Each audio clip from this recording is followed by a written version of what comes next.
Welcome to the Now, I'm Ashley Jenkins.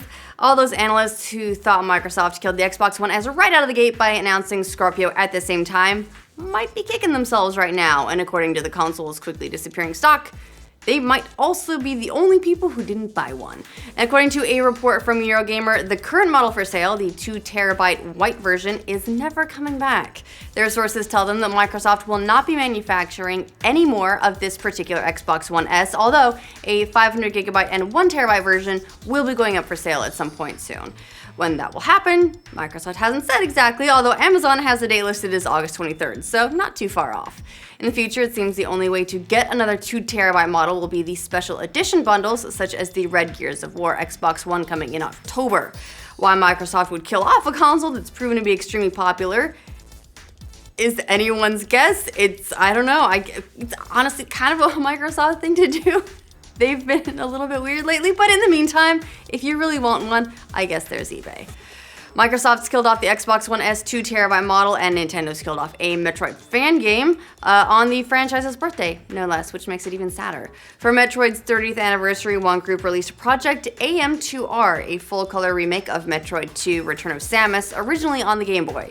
The full-on 16-bit refresh with an original soundtrack was over 8 years in the making. See, this is the way that you're supposed to do it as a fan game, right? It was like you put it out and then you just be like, it's out, can't do anything. Well, unfortunately though, you kind of can.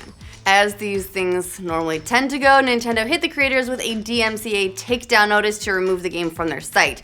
They also hit up any file sharing site where the download appeared, like that's gonna fix it. While the official blog or Twitter account for the project have not yet commented on Nintendo's takedown, they have encouraged people to find it via torrent where they can. Nintendo itself was oddly quiet over the weekend considering the franchise's 30th anniversary, and they've even got a Metroid game, sort of, kind of a Metroid game, it's called Metroid anyway, coming out this month on the DS. So happy birthday, Samus. Take away all your presents. Good follow-up be headed to the NX. According to an interview with Bethesda's Pete Hines this weekend, Bethesda is in talks with Nintendo about their upcoming system. Hines reportedly said, "We talk to Nintendo all the time. We're pretty well briefed in on what they're doing. It's definitely something we will look at." After talking about running games from a technical standpoint, he went on to say, "I don't see why we would not put it out on NX. But it's too early to say we'll definitely be putting games out or not." While this doesn't sound 100% promising, it's already got fan speculation going about whether or not we could be seeing games like Fallout and The Elder Scrolls on Nintendo's next system. Given Nintendo's recent third-party support, maybe don't hold your breath on that one, at least not without leveling up the skill first, but it would be really awesome, I agree. Is Superman finally getting a true sequel to his standalone movie without having to share the limelight with the Batfleck? A new report from The Wrap claims that a sequel to Man of Steel is suddenly in active development at Warner Brothers. If this report is true, it would certainly be a dramatic shift for the studio, who've laid out a number of DC Universe pictures all the way through 2020, a timeline which previously did not include a Man of Steel sequel in it at all. Per the Wrap's source, Man of Steel 2 is now a top priority for the folks behind DC's film slate at Warner Brothers. And more than that, getting the character right for the audiences is the chief goal behind the project. That would certainly be welcome news for DC Comics fans, as previous films have come under a little bit of criticism for straying from the comics and killing people. Either way, look on the bright side. More Superman, more Henry Cavill. It's official, everyone. Video games totally make you smarter, which is something that we already knew because we're all smart. At least that's the result of one study which has found a positive link between academic performance and playing video games, from people who clearly never saw my report cards. This study was conducted by the Royal Melbourne Institute of Technology in Australia and covered data from more than 12,000 Australian high school students. Overall, the study showed that students who played video games scored 15 points above average in math and reading tests and 17 points above average in science. The same study also found that students who use a lot of social media scored 4% lower on average. So where does that balance out if you play games and social media? Do you end up like 13% up? Obviously, this doesn't actually prove that playing video games causes you to score higher on tests, but it does show a positive link between the two. It could just be that smarter students are more predisposed to playing video games, or that smarter students have a little bit more free time to play some games after their homework, or whatever, causality, causation. And anecdotally, I'm not one of those people. I'm throwing the curve here. Throwing the curve. Started in when I was in high school, EverQuest came out, and my grades did this. Okay, I turned out all right.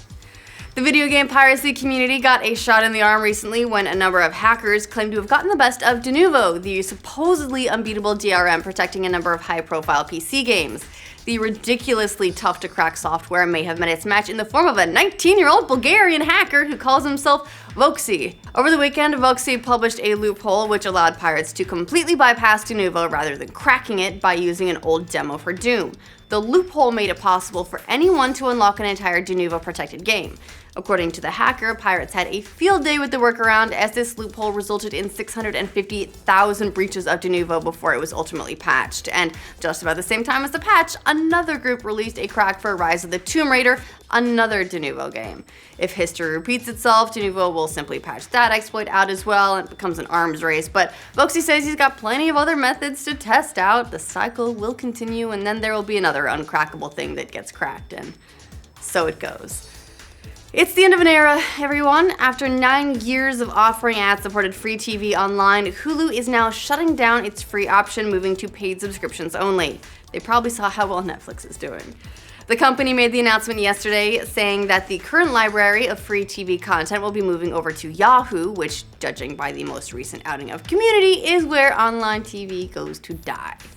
Considering Hulu's shift in focus to paid subscriptions over the last few years, plus the fact that more networks are offering free streaming on their own sites anyway, this isn't too big of a surprise. Still, it's emblematic of the enormous change in the streaming landscape since Hulu first launched, basically with no competition in 2007.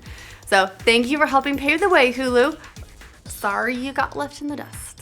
But who knows, maybe you'll bring it back again, we believe. Metroid wasn't the only birthday we had over the weekend, although it was its 30th, and that's exciting. The world's very first public website also hit a major milestone, turning 25 years old.